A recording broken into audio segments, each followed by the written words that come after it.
Welcome to the Tech Ethics Collective podcast, episode number 2, hosted by John Mack. Before we get started, I want to share with you guys two important announcements. The first being our podcast is now sponsored by GenReply, which is an interactive AI technology that translates inputs to high quality images. So if you're interested in getting into AI and want to see the powers that AI holds, you can try GenReply by clicking the link in the description below. The second important announcement I want to share is that our show will be continuing every other Tuesday from here on outward. So subscribe, turn on post notifications, and just stay tuned for the Tech Ethics Collective. Now, let's get into the show. In this episode, I'll be discussing my biggest motivations behind my passion of biotechnology, as well as my passions of biotech law. Growing up, I was always curious, and it was often that my curiosity was nurtured, in some form or fashion.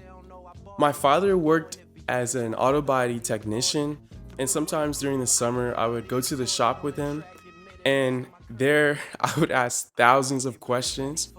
And as I reflect on it now, I know that those thousands of questions taught me the processes that were happening, actively and currently, and instilled in me the process of tearing things down, building them back up again in order to solve a problem. In second grade, my grandma gifted me my first microscope. It was a Discovery Education edition. It had all sorts of slides with biological matter. I think they had some plant cells on there, some animal cells. And it also had slides that I could create my own samples and look at those under a microscope as well. With that microscope, I learned the value of minuscule details and their effect on the entire process. This also showed me how to utilize technology in order to get a better picture from a limited perspective. So fast forward 10 years, I'm in college now, I'm a junior. I'm still curious, and I got offered this opportunity to participate in a design fellowship. It was funded by the National Science Foundation, and I was tasked with designing a medical intake kiosk prototype in order to speed up the intake process of healthcare facilities. Now, as you know, during the COVID-19 pandemic, we saw healthcare systems and healthcare facilities stress far beyond their limits. In addition to not having the necessary resources, healthcare facilities were also incredibly understaffed as well as underprepared. For the fellowship, I served as the lead designer and software programmer, which originally did challenge me. I grew up as a tech guru. I always loved tech, gizmos, and gadgets. However, I never had the opportunity to experience the level of coding that this fellowship was going to require of me. Another challenge that I faced was that in creating a prototype, I was constrained to the materials that was provided by the grant, which were computer components, advanced sensor technologies such as heart rate sensors, blood oxygen sensors, as well as RFID sensors. And if you don't know what those are, don't worry. I had no idea what they were when I first got the position in the fellowship. However, what I did know in this going into the fellowship, I knew the design process because it had been instilled in me for a long time. I did design all throughout high school. I did some college level design classes while in high school as well. And also my freshman year of college, I had another design project. And so when I went to my roots in design, I was able to use the technologies provided and incorporate them into my design, which is how I got into biotechnology. In the end, our design increased the check-in process minimally by 400%. It featured a modular design, meaning it was easy to break down. It served 8 people, which the regular check-in could only, serve 2 people at a fully staffed healthcare center.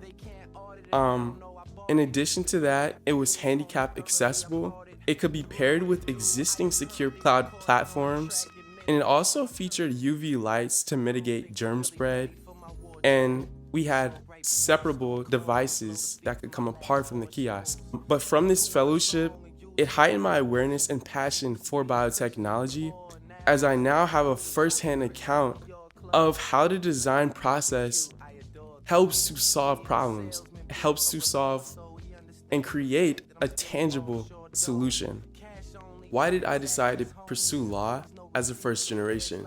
As a designer, as a biotech advocate, I could be completely happy with designing solutions, with providing an option, an alternative to medicinal therapies.